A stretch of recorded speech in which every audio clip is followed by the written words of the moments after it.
हमें एक अपने जीवन का निर्णय यदि लेना है तो ये ले लेना चाहिए कि हम कोई ऐसे सद्गुरु की खोज कर लें कि जिनके चरणों में बैठकर हमें उस शांति की, उस जो शाश्वत सत्य है जिसकी तलाश महापुरुष यहाँ इशारा कर रहे हैं, बार बार हमें बतला रहे हैं, वह पूर्ति हो सके। ऐसे महापुरुष के चरणों में बैठकर यदि हमने अपने जीवन को सार्थक करने की कोशिश की तो निश्चित रूप से हमें वह प्राप्त हो सकेगा जो एक पहुंचे हुए संत अर्थात ब्रह्मज्ञानी महापुरुष के चरणों में बैठकर हम प्राप्त कर सकते हैं। उपनिषद में एक मंत्र आया है, परीक्ष लोकान कर्मचितान ब्राह्मणों निर्वेद मायान नास्तिक गुरुओं की शरण में जाकर जो सद्गुरु हैं, जो ब्रह्मनिष्ठ हैं, तपोनिष्ठ हैं, जो अपने जीवन में उस सत्य की उपलब्धि कर चुके हैं और दूसरों को करा भी सकते हैं। बहुत गुरु मिले किंतु अगर उन्होंने अपने जीवन में उस सत्य का अन्वेषण कर लिया किंतु औरों का करा नहीं सके तो वो सद्गुरु तो नहीं हुए, वो ब्रह्मनिष्ठ ज्ञानी तो हुए किंतु वो औरों को ज्ञान न कराने के कारण वो दूसरों को श्रोत्रिय नहीं कह सकेंगे हम उन्हें। तो ऐसे गुरु जो हमको ज्ञान भी करा सके और खुद भी ज्ञानी हो इस संसार में दुर्लभ है, क्योंकि विवेक चूड़ामणि में आया है, दुर्लभम त्रयमेवैतत् देवानुग्रह हेतुकम मनुष्यत्वम मुमुक्षुत्वम महापुरुष संश्रय। इस संसार में तीन चीजें दुर्लभ थी। पहला इस जो हमने मनुष्यत्व प्राप्त किया है यह, दूसरा मुमुक्षुता और तीसरा महापुरुषों का संग। तो ऐसे महापुरुष साक्षात हमारे बीच में विराजमान है, पूज्य महाराज श्री पूज्य सद्गुरुदेव जी महाराज। तो जिनके चरणों में बैठकर हम उस विद्या को, ब्रह्म विद्या को प्राप्त कर सकते हैं। जबकि कहा गया है कि गाय के सींग पर हम सरसों के दाने को टिकाएं तो बहुत असंभव कार्य है। तो ऐसा कार्य जो दुरूह कार्य है वो सद्गुरु के माध्यम से कुशलता हो, जिज्ञासा हो तो निश्चित रूप से यह जन्म हमारा सफल। श्री राम जय राम जय जय राम, श्री राम जय राम जय जय राम, सच्चिदानंद भगवान की, सनातन धर्म की।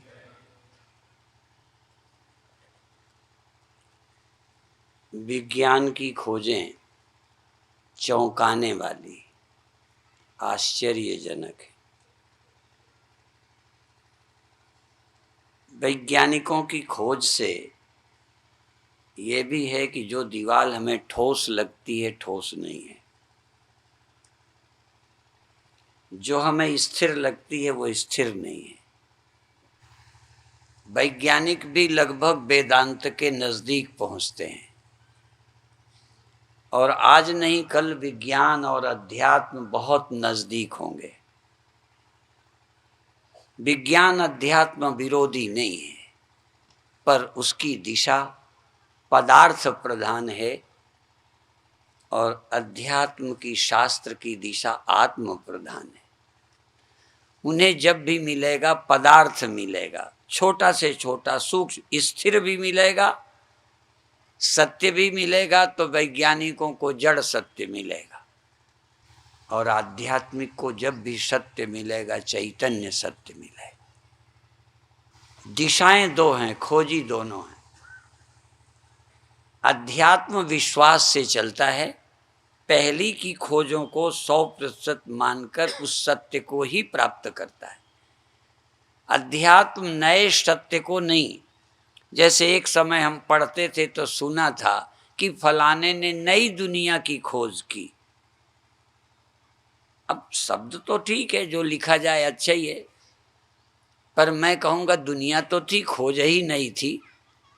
नई दुनिया तो नहीं थी, खोज उसकी थी। खोज नई कह सकते हो, नई दुनिया की कहाँ की। तो इसी तरह से अध्यात्म कोई नई खोज नहीं करता। हम जो ऋषियों ने खोज कर कहा है उसी सत्यता का अनुभव करने में अपनी शक्ति लगाते हैं। हम किसी नए सत्य को जन्म नहीं देते। हम सत्य के जन्मदाता नहीं हैं, सत्य को एक्सेप्ट करते हैं, स्वीकार करते हैं, यह स्वीकार करने लायक मन बना लेते हैं। अभी आज एक चर्चा करेंगे।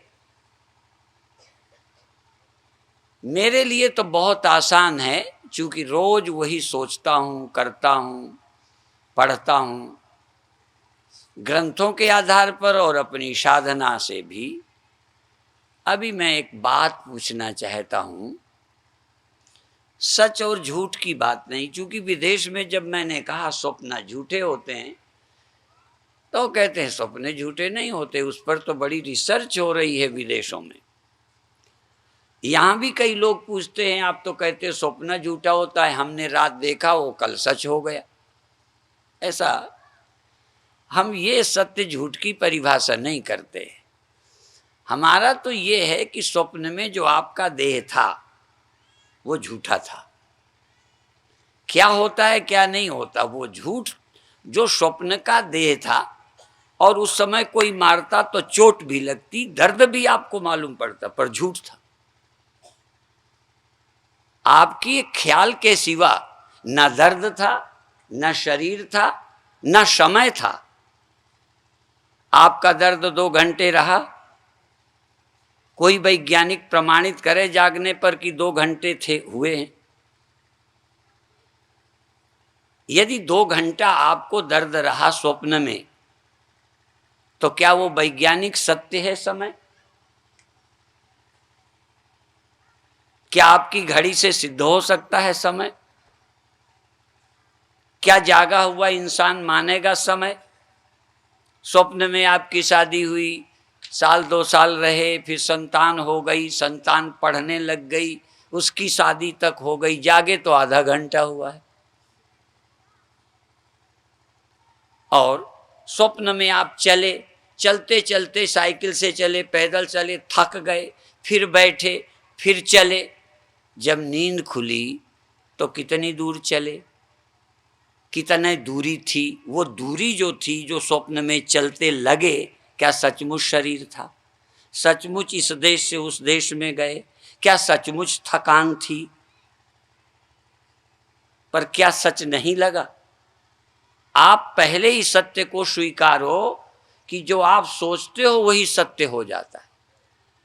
इसीलिए यह लौकिक जगत में भी लोग बोलते हैं कि जैसा तुम सोचोगे तैसे ही बन जाओगे। आज भी जो कुछ बने हो वो सोच से बने हो, वासना से बने हो। उपनिषदों ने एक उदाहरण दिया कि जैसे सोनार जो जो इच्छा करता है, जो जो बनाना चाहता है, जो उसके ख्याल में आता है कि ये उपयोगी होगा, ये बिकेगा, वो बना लेता है। इसी तरह जो जो तुम बनना चाहते हो, जो जो सोचते हो, इच्छा करते हो, वैसे ही सोचते हो, वैसे ही प्रयत्न करते हो, कर्म करते हो, बन जाते हो। स्वप्न तो हमें समझाने में सहायता करता है, इसलिए स्वप्न को हम उदाहरण में लेते हैं कि तुम भी मानोगे कि वो हड्डी मांस का शरीर नहीं था, वो पंचभूतों से निर्मित नहीं था, वह ईश्वरीय नहीं था। तुम्हारे स्वप्ने का निर्माता कोई अलग से रहने वाला ईश्वर नहीं था। और इतना सच्चा लगता था कि 1% भी उस समय झूठा नहीं था।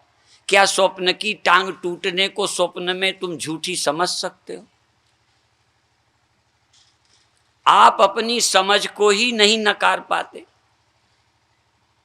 यदि आपकी समझ कोई हो तो बस वो सच्ची लगती है। सबसे ज्यादा समस्या है आपका विज्ञान, आपकी अनुभूति। जो जैसा विज्ञान वाला होता है वो वैसा ही हो जाता है। स्वप्न भी आपका एक अनुभव है, बिल्कुल है आपका अनुभव। आप स्वयं होते हो और भी कोई होता है, दूरी भी होती है, वो लड़ने लगता है, पास आ जाता है।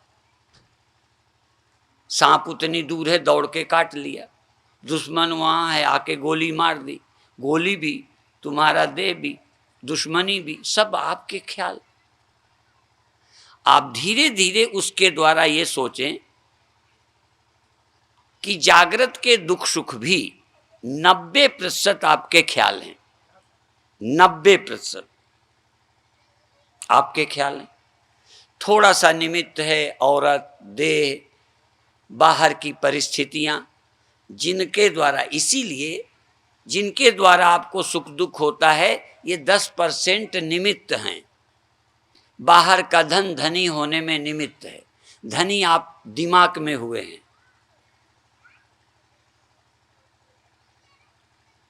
धन थोड़ा निमित्त है, बाहर का गया है, थोड़ा दुखी हुए हैं। अभी तो आपको कुछ घटा भी नहीं है, पर बाहर के धन से जुड़े हैं। आपकी बुद्धि कहती है हम लूट गए, और बाहर खूब लूट जाएं, आपके दिमाग तक सूचना ना आए तो आपका कुछ नहीं लूटा। यदि आपकी बुद्धि तक सूचना ना आए, ये तो डॉक्टर भी मानेंगे, मनोवैज्ञानिक भी मानेंगे, हम तो मानते ही हैं कि यदि आपके दिमाग तक सूचना ना आए तो आप लूटे क्या हैं, क्या बिगड़ा है आपका। अर्थात दिमाग बिगड़ गया, दिमाग लुट गया तो लुट गए। दिमाग यदि धनी हो गया तो हो गए, दिमाग में बड़े हो गए तो हो गए, और दिमाग में यदि छोटे हो गए तो हो गए। आपके पास सिवा बुद्धि के और है क्या? अनुभूति और सोच के अलावा क्या है? और आप यहाँ हैं, ये भी आपका एक्सपीरियंस है कि यहाँ हैं। यदि अभी आप स्वप्न में होते तो यहाँ ना होते। यहाँ हैं, ये भी आपकी बुद्धि जागृत। आप वहां थे, ये भी बुद्धि आपकी स्वप्न की। और होने न होने का ख्याल गहरी नींद में गया। जहां बुद्धि सो गई, आप क्या हैं और कहां हैं, क्या कमी है। इस बुद्धि से पार कर जाना, इस बुद्धि को पार कर जाना, इसलिए यो बुद्धे परम गतः या यो बुद्धे परतस्तुषः बुद्धेरात्मा महान परा। बुद्धि से पार कैसे जाएं? अब बुद्धि में सारे अनुभव जमा हैं, खाने के अनुभव, लड़ने के अनुभव, लाभ के हानि के एक्सपीरियंस, अनुभव, संस्कार मन में, बुद्धि में पड़े, और वो हमारा जीवन बन गए। मैं ये नहीं कहता कि इन अनुभवों से आप अलग जाओ, पर थोड़ी देर तो सोचो कि बुद्धि में आप धनी कहाँ बने। दिमाग में धनी है या बक्स में धनी है या कमरे में धनी है? धनी होते कहाँ हैं? अच्छा, सुख कहीं है, होते कहाँ हैं? मान आपने दिया, खुश मैं, कौन मैं? वही मन बुद्धि में। आपका नपना सब कहाँ है? बड़े होने का, सुखी होने का, दुखी होने का, आपके मन बुद्धि के अलावा क्या है? और जितनी देर मन बुद्धि नहीं है गहरी नींद में, आप बड़े होकर दिखाओ। कल मैंने कहा था इनाम परसों 1 रुपए का, आज मैं दूसरी बात कहता हूं, चेला बनने का। तुम गहरी नींद में, सुषुप्ति में अमीर होके दिखा दो, धनी होके दिखा दो, गरीब होके दिखा दो, बीमार होके दिखा दो, दुखी होके दिखा दो, डर के दिखा दो। जब बुद्धि नहीं है दिखा दो कुछ। और बुद्धि अनात्मिक और बुद्धि ही आत्मिक होती है। ये अनात्मिक बुद्धि अर्थात जो यहाँ के दृश्य हैं उनको अपने साथ जोड़ने से मरे। जागृत में बुद्धि ने देह के साथ मैंपन करवा दिया, और उस मैंपन के कारण ये मैं है, इसलिए जवान हूं, पैदा हुआ हूं, ये मैं हूं इसीलिए पैदा हुआ हूं ना। इस पैदा हुए में जागृत में आ जाते हो। जब तक इस देह में बुद्धि नहीं आती, गहरी नींद में आप क्या पैदा हुए हो? सिर्फ यदि अंतःकरण, सूक्ष्म शरीर हटा लिया जाए, आप देह बनकर दिखा दो।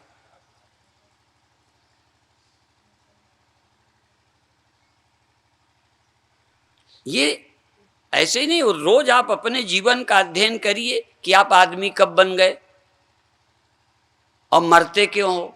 तुम्हारे ख्याल में देह ना आने दें, चाहे होश में ही हो। इसलिए समाधि क्यों, ध्यान क्यों? एक बार आपकी बुद्धि को देह से हटाकर आपके अस्तित्व तक ले जाए जहां आप हो और देह ना हो। समाधि माने क्या, ध्यान माने क्या? जहां देह से संबंध छूटकर आपकी चेतनता हो और आप देख सकें कि यहां देह नहीं है, मरना नहीं है। यद्यपि यह काम सुसुप्ति से भी ले सकते हो यदि बुद्धिमान हो। मूर्ख हो तो समाधि लगाओ। मैं धोखे में नहीं बोला, मैं जान के बोला। मूर्ख हो तो समाधि लगा के समझो कि मैं देह नहीं हूं, और बुद्धिमान हो तो नींद से समझ लो। नींद में बुद्धि नहीं थी, देह से मतलब नहीं था, तो क्या गड़बड़ थी? सारी गड़बड़ियां हानि लाभ जगत दृष्टि, देह दृष्टि, अनात्म दृष्टि। जब तक बुद्धि में अनात्म जगत है तब तक इसका अपने ऊपर आरोप कर लेते हो। सुषुप्ति में आरोप तो नहीं करते पर अपवाद भी नहीं करते। देखो, अपवाद कहते हैं निरसन, बुद्धि से निकालना। बुद्धि ही सो गई, जगत से अलिप्त नहीं हुए। गहरी नींद में जगत का विस्मरण हुआ है, आत्मा का सत्य का स्मरण नहीं हुआ। विस्मरण से मुक्ति नहीं होती, नहीं हर नींद वाला मुक्त हो जाता।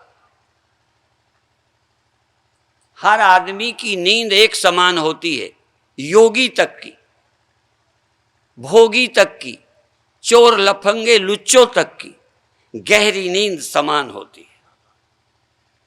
गहरी नींद में किसी को, साधु को ही निश्चिंतता नहीं आती, ज्ञानी ही निश्चिंत नहीं होता। नींद में तो मूर्ख भी निश्चिंत होता है, पर उसका जगत से उतनी देर रिश्ता नहीं है। जगत को रिश्ता बनाने वाली बुद्धि ही सोई है, जिसके थ्रू आप जगत से रिश्ता जोड़ते हो, वो बुद्धि सो गई है। इसलिए रिश्ते का पता नहीं पर रिश्ता टूटा नहीं। ऐसा समझो जैसे पति पत्नी सोए हो। सोए हो तो पति का पत्नी का, पत्नी को पति का पता नहीं है, पर जागोगे तो फिर वही पत्नी वही पति। तलाक नहीं हुआ, रिश्ता नहीं टूटा। जगत से मेरा रिश्ता नहीं है, यह विज्ञान नींद में नहीं होता।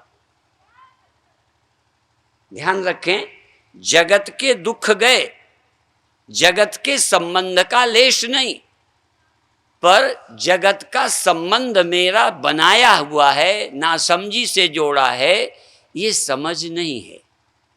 ध्यान क्यों करें, समाधि क्यों लगाएं, सत्संग क्यों करें?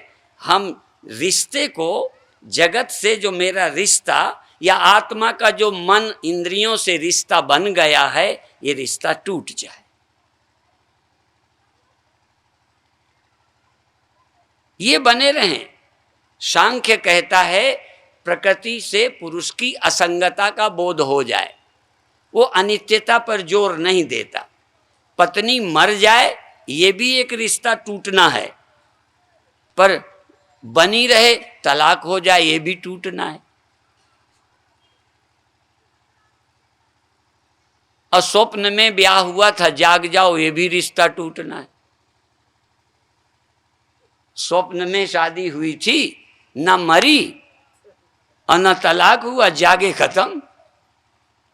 वेदांत रिश्ता ऐसे तोड़ता है जैसे स्वप्न से कोई जाग जाए, और मौत ऐसे करती है जैसे लड़ाई झगड़े से तलाक हो जाए। सांख्य तलाक करता है, जगत बना रहा पर मेरा जगत से रिश्ता नहीं, तलाक हो गया। वेदांत जगत को स्वप्न बना देता है। और भी जगत का रिश्ता टूटना, या जगत समाधि में जगत खो जाए, जगत मर गया, होश में है पर जगत नहीं है, जगत का संबंध नहीं, जगत की प्रतीति नहीं। जगत की प्रतीति खोती है समाधि में, और वहां आत्मा का बोध भी होता है।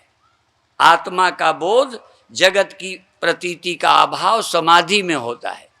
सुषुप्ति में जगत की अप्रतीति, जगत की प्रतीति का अभाव होता है, पर सुषुप्ति में आत्मा का बोध नहीं होता। समाधि और सुषुप्ति का फर्क समझें।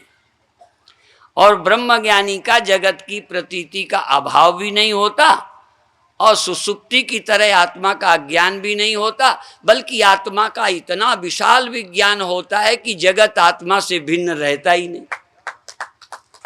आत्मविज्ञान में, समाधि में, सुषुप्ति में फर्क है। आत्मज्ञान और समाधि दोनों एक नहीं है, ध्यान रखना।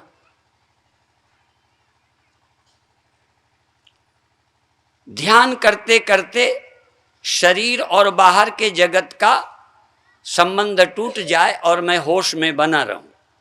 मुझे ख्याल है कि मैं वहां था, मुझे अपने होने का पता था, पर बाहर से कोई संबंध न था। ये समाधि है।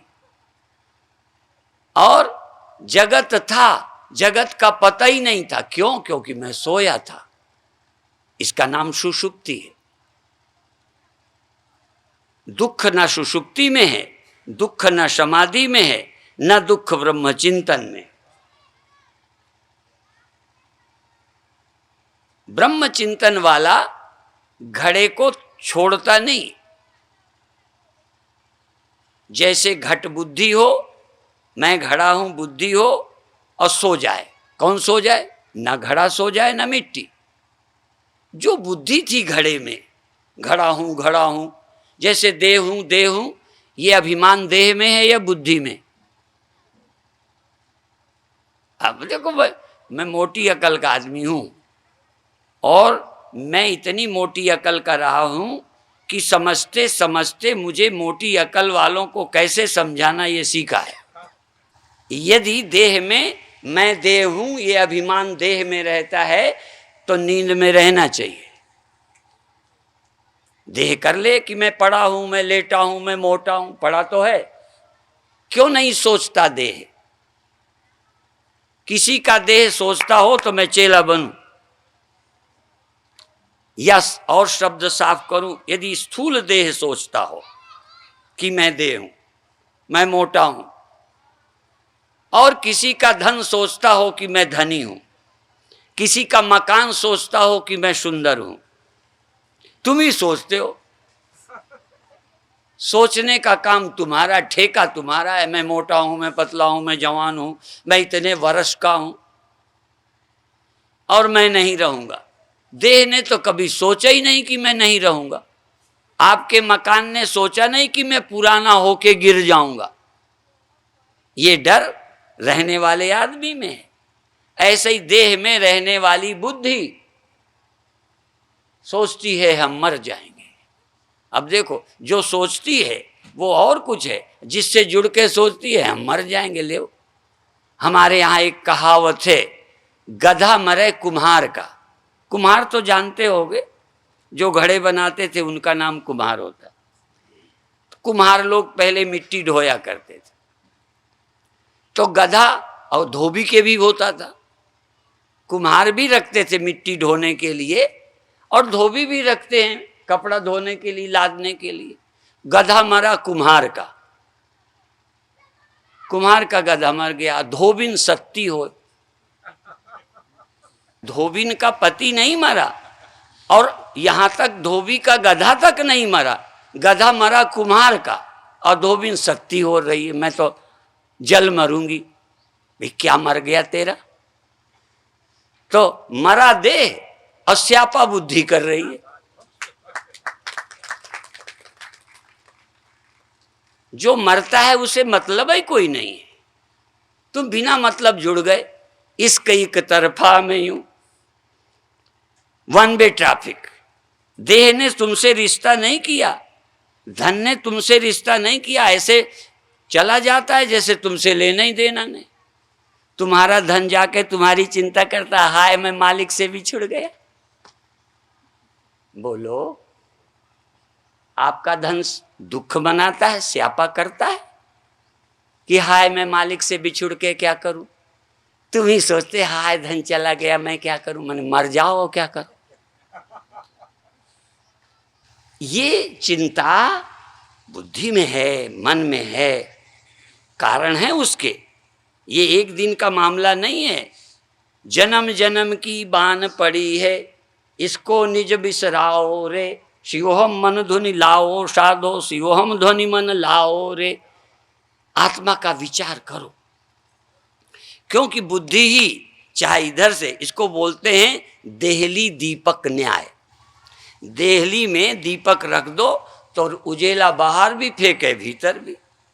ये जो बुद्धि है देहली का दिया है, यही देह से जोड़ सकती है, यही आत्मा से। आत्माभिमानी मैं आत्मा हूं, ये भी इसी से सोचोगे, और मैं आदमी हूं पैदा हुआ हूं भी इसी से सोचोगे।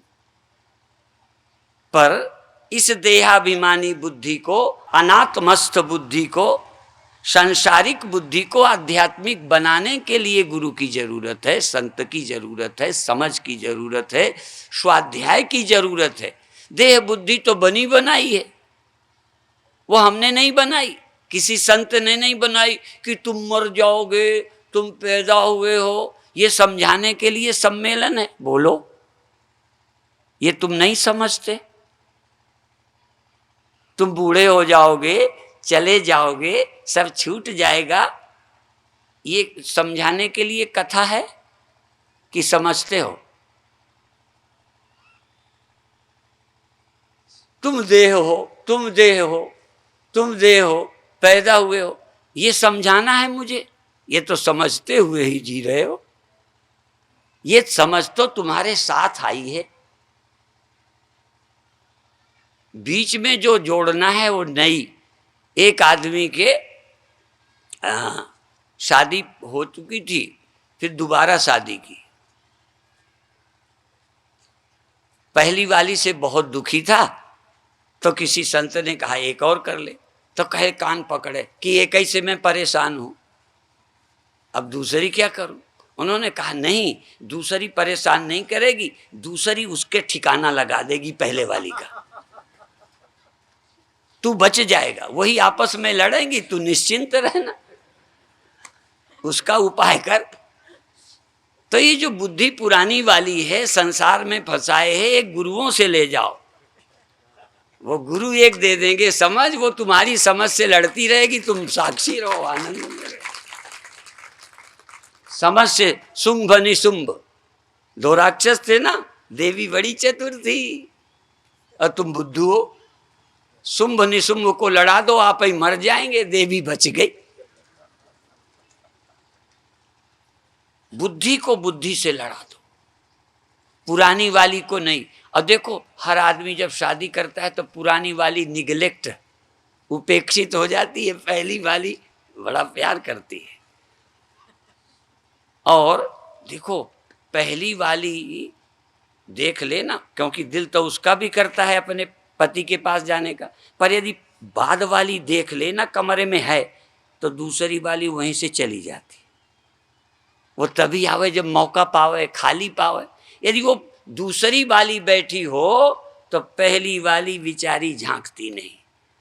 इसी तरह से हम लोग कहते हैं, नींद पुरातन की बधू, ना समझी नींद अविद्या, पुरातन की बधू खड़ी रहे दिन रात। नींद तुम्हारे पास खड़ी रहती है, जब देखो आ जाए, कथा में आ जाए, ध्यान में आ जाए, दुकान में आ जाए। नींद पुरातन की बधू खड़ी रहे दिन रात, चिंता बधू नबी न लगी। नई एक बहू और आ गई तुम्हारे घर, नींद तो बचपन से थी ना, नई कौन आई? चिंता। अब सेठ को चिंता आ गई, कहते स्वामी जी नींद नहीं आती। मैंने कहा दूसरी आ गई होगी, एक तो थी तुम्हारे, वो नई आ गई। अब चिंता आ गई तो नींद आती नहीं। वो कैसे आवे चिंता के पास? वो नई वाली के पास, पुरानी नहीं आवे। तो चिंता वालों को नींद नहीं आती, और दूसरी हम लोग कहते अब चिंतन आ जाए, चिंतन आ जाए तो चिंता चली जाए डेरा छोड़कर। अब चिंतन कैसे करोगे? अब चिंतन करो कि बुद्धि जिसकी है, बुद्धि तुम्हारी और देह की बन के बैठी है। जैसे तुम्हारी पत्नी पड़ोसी से प्यार करे, बहुत ही हिम्मती हो तो बर्दाश्त करना चाहिए, ये बात बर्दाश्त के बाहर है। बुद्धि तुम्हारी देह की होके बैठी है, इसके पक्ष में दलीलें देती है, ये बहुत अच्छे हैं। जब तुम्हारी घरवाली ज्यादा प्रशंसा करे ना तो सावधान हो जाना, ये ज्यादा उसकी प्रशंसा क्यों करती है, ज्यादा महिमा, बहुत अच्छे हैं वो, बड़ा अच्छा स्वभाव है, तो पति गुस्सा में कह सकता है वहीं चली जा।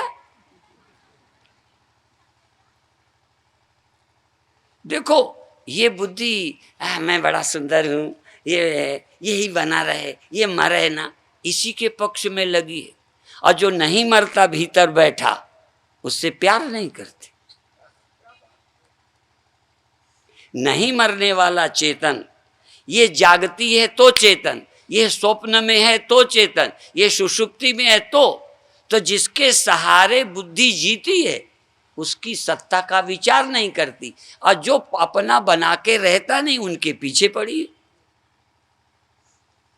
इसीलिए वो फिल्मी गाना वाले गाते हैं ना कि क्या वो ये 2 दिन का सहारा सहारा नहीं। यदि जीवन के साथी बनो तो बनो, या तो जीवन साथी बनो, क्या यार रोड में मिले कल गड़बड़ सड़बड़, ये रोड में मिले हैं तुम्हें देह, ये रोड वालों को अपना बनाए फिरते हो, जो तुम्हारा जीवन साथी उसकी तरफ पीठ की हुई है। परमात्मा माने जीवन साथी, और ये देह आदि रोड में मिले हुए दोस्त हैं, इनके चक्कर में असली भी खो दोगे, नकली तो तुम्हारा होगा नहीं। कई शादी के आश्वासन देके मौज मस्ती करते हैं, फिर शादी नहीं करते। ये गुजरात फलाना धमाका कई महीने कहते रहेंगे, फिर शादी का जवाब देंगे, और ये बुद्धू लड़कियां इस चक्कर में पड़ी, ना समझ। जो इतना अभी परीक्षा ही करने में लगा पड़ा है, ऐसे ज्यादा नापने जोखने वालों का विश्वास करते हो, पता नहीं कब उसके नाप में गड़बड़ निकल जाओ। ये जो दिन भर कसते रहते हैं ठीक है कि नहीं है, बोली कैसे चली कैसे, अब जिंदगी भर तुम वैसे ही बनी रहोगी क्या, वैसे ही अच्छा बोलोगी क्या, क्या भरोसा। जो ज्यादा पहचान करते हैं वो भरोसे के ही नहीं, जो इतना विश्वास करते हैं, हम जैसे भगवान का कहते हैं हम अच्छे हैं बुरे हैं बस तेरे हैं, बस क्या माना कि हम बहुत अच्छे हैं इसलिए भगवान मुझे स्वीकार करो। यदि भगवान देखने लग जाएंगे तो जाने कब रिजेक्ट कर देंगे। भगवान देखते ही नहीं है कि तुम अच्छे हो कि बुरे, तुम उसे चाहते हो कि नहीं, बस इतना ही काफी है। तुम उसको चाहो, बस यही तुम्हारी अच्छाई है। बाकी क्या गुणी बनोगे, क्या अच्छे बनोगे, क्या, कुछ नहीं। इसलिए कह दो नापो जोखो नहीं, जैसे हैं। यदि जिंदगी भर निभाना है तो करो ब्याह, नहीं 3-4 महीने घूम फिर कर। एक हमको गुजराती बोला कि इस पर आप कुछ बोलो। मैंने कहा क्या बोलूं, जब दिमाग खराब है लोगों का, मैं बोलूं तो क्या बोलूं। ये पढ़ लिख कर दिमाग खराब हुए हैं, हिंदू संस्कृति में जन्मे, इनको मैं ब्रह्म ज्ञान सिखाऊं, कैसे सिखाऊं।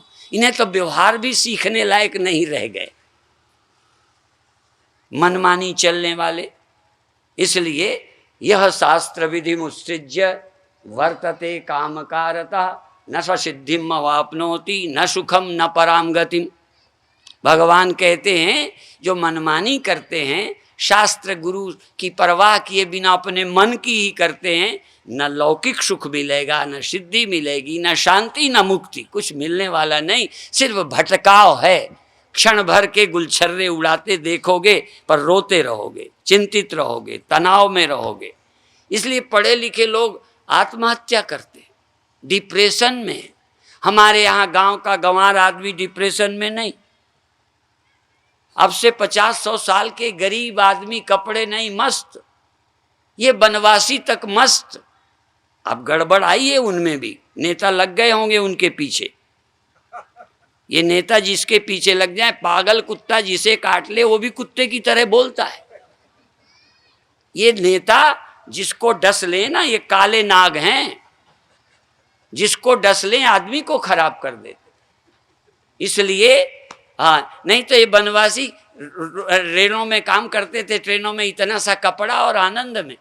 मैंने जून की दोपहर में लोगों को गिट्टी ढोते, रेल की पटरी पर पटकते, दौड़ते, हंसते, कंपटीशन में कौन ज्यादा डालेगा देखा।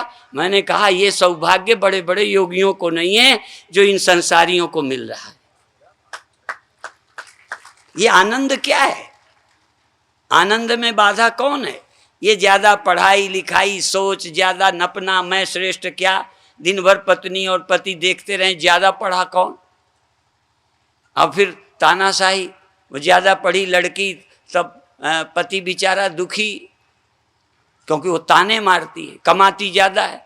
20,000 पति को मिलते हैं, 50,000 पत्नी को मिलते हैं। बताओ, ये सब ऐसे ही है।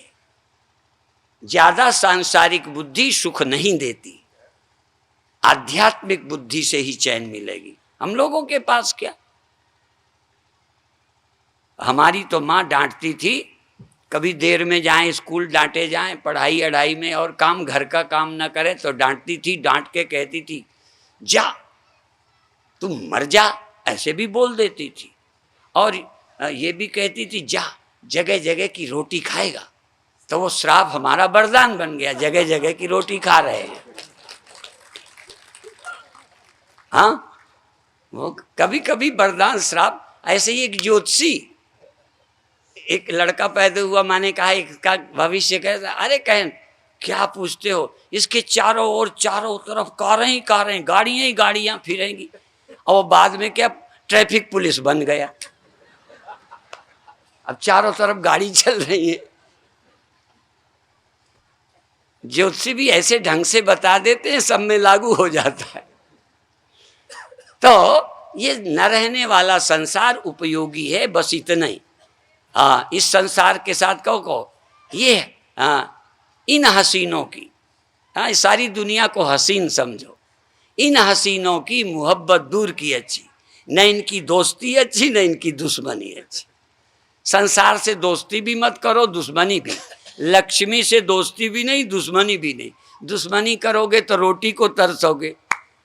हाँ, दुश्मनी। और जो दोस्ती कर लोगे तो चले जाने को छाती कूटोगे। ज्यादा झंझट में नहीं पड़ो, चैन से जीना सीखो।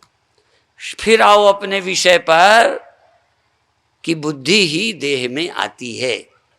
जागृत स्वप्न सुषुप्ति है देह की अवस्था नहीं, जानबूझ के बोला। जागृत स्वप्न सुषुप्ति देह की अवस्था नहीं। बालक जवानी बुढ़ापा है देह की अवस्था। अब मेरी जागृत स्वप्न सुषुप्ति है बुद्धि की अवस्था। बुद्धि जागृत में आई तो देह से, स्वप्न में गई, नींद में गई। और जहां गई स्वप्न में गई वही, जागृत में आई यही, और सुषुप्ति में गई, दुनिया से कोई लेना देना। जागृत स्वप्न सुषुप्ति है बुद्धि की अवस्था। मैं बुद्धि से परे हूं, याते सदा शिवोहम। मैं सदा कल्याण रूप साक्षी, याते सदा शिवोहम। मन बुद्धि वृत्ति साक्षी, मन बुद्धि चित्त साक्षी, याते सदा शिवोहम। अभी ध्यान ही नहीं जाता किसके हम साक्षी हैं। आखिर इनका ज्ञान किसे? तुम देह के, देखो इंद्रियों के, मन के द्वारा जिसको जुड़े और डायरेक्ट, इसलिए साक्षी माने साक्षात, डायरेक्ट। अच्छा, मुझे तुम डायरेक्ट देखते हो कि इनडायरेक्ट? हाँ, बच्चे ने बहुत अच्छा कहा, पर हम ये कहेंगे डायरेक्ट का उसका अर्थ है कि मैंने कोई यहाँ शीशा नहीं लगाया। जैसे कई बार शीशा लगा के, अच्छा पीछे देखना हो ना, पीछे, अब मैं ऐसे शीशा लगा के पीछे का पंडाल, ये पर्दा देख सकता हूँ, देख सकता हूँ कि नहीं? ऐसे शीशा लगाऊं तो पीछे का देख सकता हूं। तो ये डायरेक्ट नहीं है। आपको डायरेक्ट देखता हूं, पर पीछे के पंडाल को इनडायरेक्ट, शीशे के थ्रू, किसी माध्यम से देखना, सीधा नहीं देखना। ऐसे ही अब यहां आ जाओ, मुझे भी आप डायरेक्ट नहीं देखते। यदि आंख ना हो, आप जगे हैं, मुझे देखो, तो आप डायरेक्ट नहीं देखते, आप आंख का ऐनक लगा के मुझे देखते हो। आप डायरेक्ट नहीं छू सकते, हाथ से छूते हो, और से डायरेक्ट नहीं मिल सकते। मेरे से मिलना चाहो, गले मिलो, पैर छुओ, डायरेक्ट, बिना तुम अकेले मेरे पैर छू लो, तुम अकेले देह को नहीं। हाँ, डायरेक्ट अभी तुम मुझको नहीं मिल सकते। हाँ, डायरेक्ट यदि मिल सकते हो केवल बिना किसी के, तो सिर्फ परमात्मा को डायरेक्ट मिल सकते हो, और सबको आप इनडायरेक्ट, कोई ना कोई माध्यम, आंख के द्वारा, कान के द्वारा, इसीलिए जगत से मिलने के लिए मन के द्वारा। सीधा आत्मा किसी को और को नहीं मिल सकती, और से मिलने के लिए और चाहिए। अच्छा ये बताओ, किसी आदमी से आपने, किसी, आपका रिश्ता किसी के घर हुआ होगा, उसकी मां तुम्हारी सास, मैं तुमसे पूछता हूं, थोड़ा जानता हूं रिश्ता, ज्यादा नहीं, तुम्हारी सास, तुम्हारा ससुर, तुम्हारा साला, कब बना? पहले रिश्ता सास से किया था, ससुर से किया था, किससे? वहां की एक लड़की को तुमने अपनी बनाया था, उसको अपनी बना लिया, तो साले भी अपने बन गए, ससुर भी अपने बन गए, सास भी अपनी बन गई, सब अपने बने पत्नी के थ्रू। तो ये जगत तुम्हारा कब बना? पहले एक घरवाली बनाई है बुद्धि, उसने सबसे रिश्ता जोड़ दिया, उसका तलाक हो जाए सारे रिश्ते गए। पत्नी को छोड़ दो, फिर साला तेरा क्या लगता है साला? जानबूझ के बोलता हूं। फिर ससुर क्या है ससुर, फिर सास क्या है? यदि वो पत्नी तुम्हारी नहीं है तो फिर तुम्हारा कौन? यदि ये मन बुद्धि तुम्हारे नहीं है, यदि बात क्लियर हो गई, तो फिर तुम्हारा है कौन भगवान के सिवा? भगवान तुम्हारा है, पर समझ में नहीं आता, इसलिए अभी बुद्धि ने रिश्ते यहाँ से जोड़े हैं। सत्संग करेगी तो बुद्धि यहाँ से परमात्मा से रिश्ता जोड़ देगी, और तुम परमात्मा के हो जाओगे, परमात्मा तुम्हारा हो जाएगा। वो कभी तुमको नहीं छोड़ता, तुम उसे कभी नहीं छोड़ सकते। फिर वो बुद्धि उस सत्य रिश्ते से जोड़ने के बाद कभी तलाक संभव नहीं है। दुनिया से या तो बेईमानस्य से तलाक होगा, गड़बड़ी से हो जाएगा, समय से हो जाएगा, मौत से, सबसे हो जाएगा छूटना।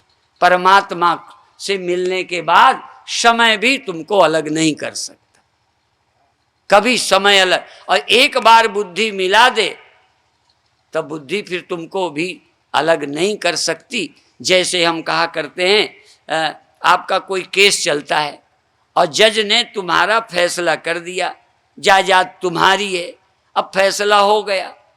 अब फैसला होने के बाद जज का ट्रांसफर हो जाए तो फैसले का ट्रांसफर हो जाएगा। यही बात है। एक बार फैसला हो जाए, संशय विपर्य रहित आत्मा की समझ आ जाए, तो कोई तुम्हारे फैसले को चुनौती नहीं दे सकता। और जगत में फैसला तुम कर भी लो कि ये मैं हूं, ये मेरा है, कर लो फैसला ये मेरा है, बना रहेगा ये फैसला। ये फैसला कर भी लो तो टिकने वाला नहीं। इसलिए इसका फैसला जो कर रखा है मेरा है, ये सच्चा फैसला नहीं है, तुम्हारी ये मनमानी है। इसलिए परमात्मा के विषय में सोचो, समझो, चिंतन करो। तो अब कैसे करेंगे जरा ध्यान दो। जागृत में ही इस देह से रिश्ता था, स्वप्न में था तो स्वप्न से, जगत से ही, पर इस बुद्धि ने कोई वास्तविक जगत नहीं था, इसने अपना ही खड़ा कर लिया। चूंकि जगत बुद्धि है, सांसारिक बुद्धि है, नहीं हो तो अपना बना लेती है, ख्याल से बना लेती है। और जब ख्याल नहीं रहता नींद में तो कोई नहीं, पर आत्मा से नहीं मिलाया, न सुषुप्ति में, न स्वप्न में, न जागृत में। तो अब क्या करना है? बुद्धि को परमात्मा का अनुभव करा देना है। तो अब क्या होगा? एक बार यदि तुम जान गए कि हम चैतन्य हैं, साक्षी हैं, अविकारी हैं, तो फिर व्यवहार में देह में आ जाया करोगे। जब से 2 पत्नियां हो गई ना, हमारे यहाँ एक कथा है, 2 पत्नियां हो गई तो एक है प्यार करने के लिए, सुखी रखने के लिए, तुम्हें प्रसन्न रखने के लिए, और दूसरी है बर्तन धोने के लिए, काम करने के लिए, झाड़ू लगाने के लिए। समझ में आए? ऐसे ही जब तुम्हारे पास आत्मबुद्धि होगी तो पुरानी खत्म नहीं होगी, मरने तक वो रहेगी। वो भोजन के समय काम करेगी, चलते समय काम करेगी, काम करते में मदद करेगी, घर बार दुकान धंधे में मदद करेगी, वो पुरानी वाली। और नई वाली तुमको ब्रह्म बना के रखेगी, शांति देती रहेगी, अमृत तो देती रहेगी, अमृत का प्रदान करेगी। इसलिए आत्मबुद्धि एक बार जरूर प्राप्त करो, इस बुद्धि से जगत का काम लो। कल किसी ने एक प्रश्न किया था कि ये ज्ञान के बाद में क्या दुनिया का ये नहीं करना चाहिए, और देश बिगड़ता है, लोग ये करते हैं, तो क्या चुप रहना चाहिए? नहीं। अब देखो, पहले हमारे घर में जब बच्चे होते थे, पहले की हमें याद है, यहाँ का नहीं मालूम, यूपी का मालूम है, किसी के 4-6 लड़के होते थे ना, तो एक को थोड़ा पहलवान बनाते थे, उससे काम कम लेते थे, दंड बैठक लगाना, ये करना वो करना, खूब घी पिलाना। घर वाले कम खाते थे और काम करते थे, तो घर वाले और काम देखते थे वो भी, और कोई केस मुकदमा है तो पढ़ा लिखा देखेगा, और कोई काम है तो वो देखेगा, और कोई पड़ोसी गुंडा आ गया तो वो हमारा जो चराया हुआ है ना वो देखेगा। अपने पास सब कुछ रखना चाहिए। तो अपने पास 2 बुद्धियां रखो, एक अपने तरने के लिए, एक दुनिया को ठीक ठाक रखने के लिए। भगवान के पास ऐसा ही है समझ। समाज के लिए वो रखते हैं, झूठ भी बोलना पड़ा तो बोले, भगना पड़ा तो भगे, रण छोड़। सूर्य ढाक दिया और युधिष्ठिर से बुलवा लिया, पर जो करने लायक है जगत में उसके साथ वही व्यवहार किया। हनुमान जी की कथा सुनी, कहीं जिन मोहि मारा तिन मैं मारा। और ज्ञानी नामाग्रगण्यम, वो ज्ञानी है, पर जब तुम मानते नहीं हो, जो देश के दुश्मन हैं, समझाने से नहीं समझते, अपने संविधान को न मानकर अपना मजहब को ही चलाना चाहते हैं, और उनकी कई राजनीतिक पार्टियां दामाद की तरह सेवा करती हैं, क्योंकि वोट बैंक है। सोचो, बुरा मत मानना। युधिष्ठिर भी झूठ बोलने को तैयार नहीं है, धर्मात्मा है ना युधिष्ठिर। भगवान कृष्ण तो नास्तिक हैं, अधार्मिक हैं। वो कहते बोल, अश्वत्थामा मर गया। कहते कैसे बोलूं, मैं आज तक झूठ बोला नहीं। उन्होंने कहा तो तुम इतना तो मरा तो है ना, अश्वत्थामा तो मरा है ना, तो तुम बाद में कह देना हाथी मरा या मनुष्य मरा, पर अश्वत्थामा तो मरा। कहना अच्छा हाँ ये कह देंगे। इतने में राजी हुए युधिष्ठिर। भगवान तो महाराज काम बनाने के लिए इतनी ढंग से समझाते नहीं, युधिष्ठिर ना माने, अश्वत्थामा मर गया। और जब कहने लगे नरो व कुंजरो, भगवान ने शंख बजा दिया, शोर मचा दिया, जैसे गुरु मंत्र लेते समय कई बजाते हैं कि कोई दूसरा ना सुन ले। भगवान ने बजा दिया और सूर्य ढांक दिया। लोग शाम हो गई, जब सबने हथियार छोड़ दिए, भगवान ने हटा लिया। अबे सूर्य है, अभी काम कर ले। हाँ देखो, मैं कहता हूं असत्य को समाप्त करने के लिए, अत्याचार को समाप्त करने के लिए जो कुछ भी करना पड़े, कृष्ण का संदेश है, करना चाहिए। और हाँ, अपनी अहिंसा, अपनी सत्यता, अपना धर्म, हम पागलों के लिए खराब करें? इसलिए कृष्ण की नीति, कृष्ण की गीता दोनों देती है। इसलिए जहाँ कृष्ण है, जहाँ धनुर्धर अर्जुन है, तहाँ विजय, श्री, कल्याण सब इकट्ठे रहते। जहाँ अर्जुन जैसा गीता पढ़कर प्रभु की आज्ञा पर चलने वाला हो, और जहाँ प्रभु गीता का संदेश देकर एक अपना व्यक्ति तैयार करते हो, उस देश का भला होता है। इसलिए गीता जगह जगह होनी चाहिए, गीता का संदेश होना चाहिए, गीता की शिक्षा होना चाहिए, जिससे लोक परलोक दोनों सुधर जाएं। बाकी चर्चा कल फिर करेंगे। ओम शांति शांति शांति।